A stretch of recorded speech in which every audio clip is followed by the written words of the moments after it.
Hi, this is Anne from the Canberra Baby Directory. We want to help you to prepare for this important time in your life. We are going through a series of interviews with local providers who can help you to prepare for this. The first guest speaker that we have is Tracey. She is from Transform Parenting, formerly Calm Birth, Canberra.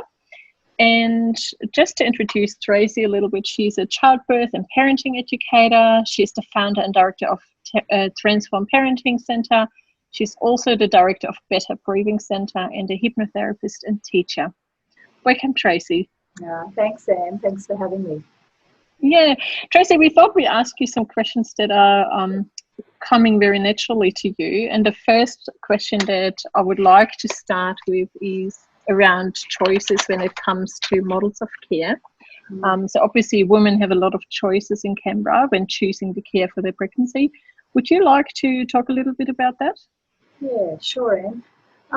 Often what happens when women are being just discovered they're pregnant, they're often guided either by their GP or friends to go to somebody that they know.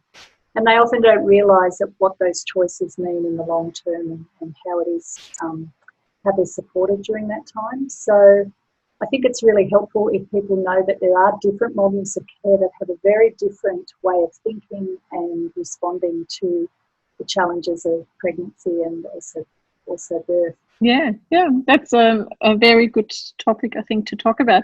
Talking about options, there's obviously also several choices when women talk about preparation for birth. So again, there is a multitude of providers. Would you want to talk a little bit about what's around? Yeah, sure. So a lot of people just tend to stick to what goes on in the hospitals, and so the hospitals run their own antenatal programs and they are free, which is good. And I always recommend people do those from the perspective of getting to know the hospital that you're birthing at and what their policies are around certain things. Getting to know the place is really helpful. But when it comes to actually being able to manage your labour and birth and postnatal, there's some other really great programs around. Primarily there's been hypnobirthing and calm birth here in Canberra. I ran calm birth here for 14 years. It's a beautiful program.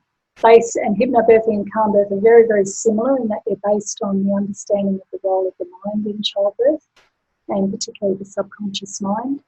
The principles are very, very similar. And certainly there's so much evidence coming around now about that mind-body connection, and it's such a missing link when it comes to thinking about preparing for birth and even the way we manage disease and illness and things like that. The mind is a really powerful component of that.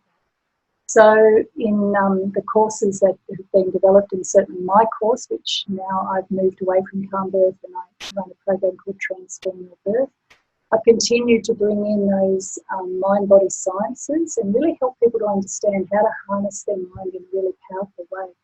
And of course, how you think about birth is going to influence how you birth. So being able to understand the role of the mind and potentially harness it in a powerful way, I think, is a real game changer.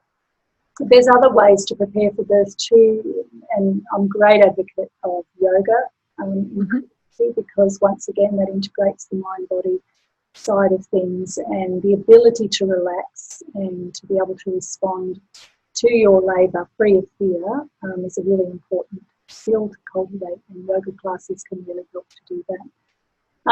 And some fabulous, water classes and all sorts of other wonderful things that we tap into as they get ready to meet their babies. Yeah, and I mean, certainly the power of the mind is not just important for birth, but obviously heading towards parenting. Yeah. It's certainly overarching topic for really all of our lives, right? So if you wanted to talk about the mind, just could you bring it down to a little bit of a statement in regards, what do you think is the role of the mind during birth? Well, it's really helpful to understand that birth is an automatic response, okay? It's part of the autonomic nervous system, just like the heart is. We don't have to think to pump our heart. We don't have to think to digest. And you don't have to think to give birth. It's part of that autonomic nervous system. And that's very much dictated by the subconscious mind and the messages from the external world that your subconscious receives, and how it then interprets that, and then how your body responds to those interpretations. Now, the subconscious mind is a very primal mind, and it's very orientated around survival, okay? And being that way, what that means, the implications of that is that it tends to hook onto the negative. And so when a woman's preparing for birth and she's pregnant and she talks to other people and they tell her their stories, and those stories potentially are quite negative, her memory is more likely going to hook onto those stories than the positive stories, because the subconscious is oriented around fear. And it's going to hook onto anything that could threaten your survival, which is why we tend to always focus on the negative more so than the positive. And that has huge implications to the way a woman responds to her labour. So that's a big part of what I do in my classes, is to really help people to understand that you've got to be careful what you listen to, what you hook onto.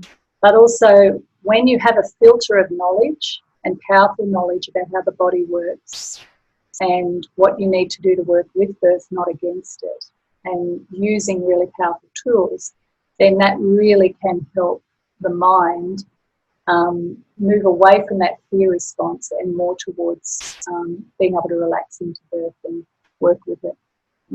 Yeah.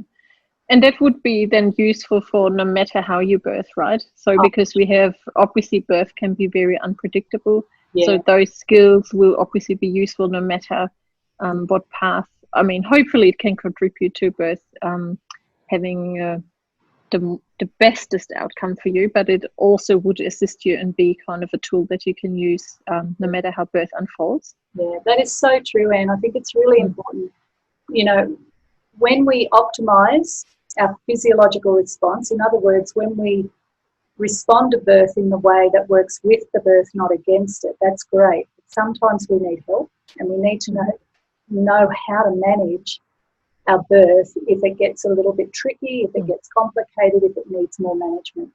And so the good thing is the tools that you learn anyway work in those scenarios as well. But it is particularly important when you're in a situation where you might be thinking you're having a vaginal birth and you end up having a Caesar, and that's okay.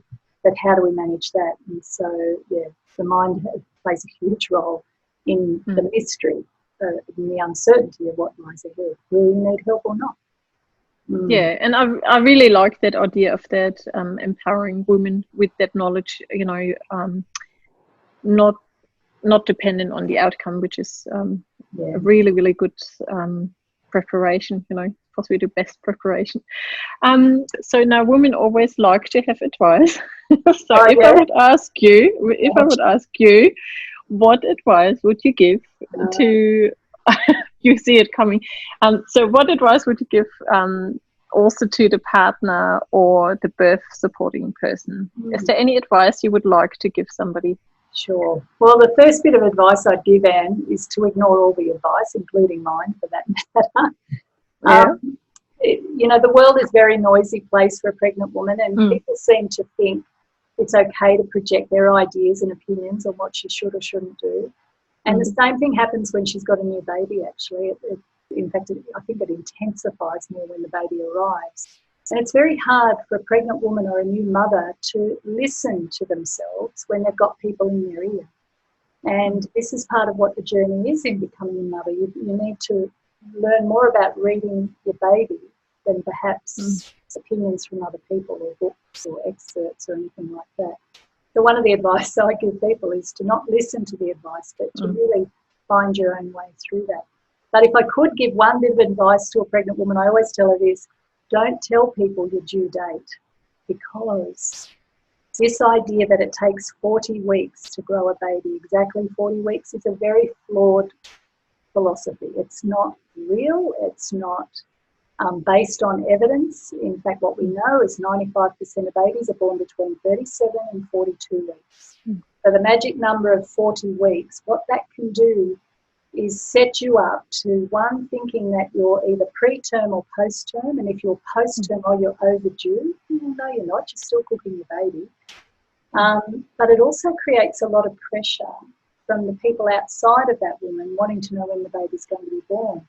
So one of the things I say to mothers is don't tell people your due date, just be vague. If it's the 2nd of June, just say mid-June. Buy yourself a bit of time so you don't have people, you know, saying, have you had the baby yet?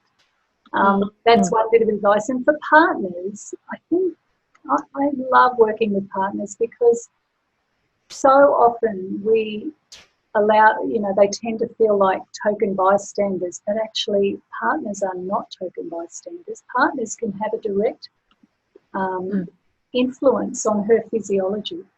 And in my experience, when partners know what they're doing, they know clearly what their role is and what she's doing and what tools that she needs to support her, and then be able to coach her and keep her focused in that way. Partners are gold in the labour room, but we need to prepare them. And we've not historically done that very well. We've said, get in there, it's the birth of your baby, but we haven't done a great job of preparing people to know how they can contribute to the birth, not just be a witness to the birth.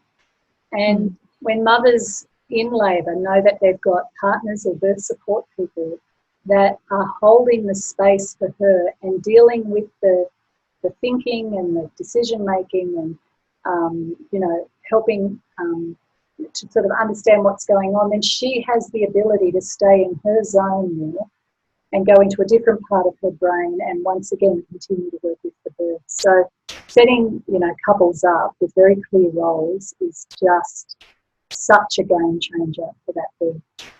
Yeah, I love telling partners that you have a role to play and it's not a tokenistic role, it's a very important role. Yeah, and I think for partners to also feel safe, you know, if partners feel safe and learn to understand the processes, they will be less nervous, less stress will be transmitted to their wife in labour, you know, and that has a much better outcome and experience for all of them. Yeah, absolutely.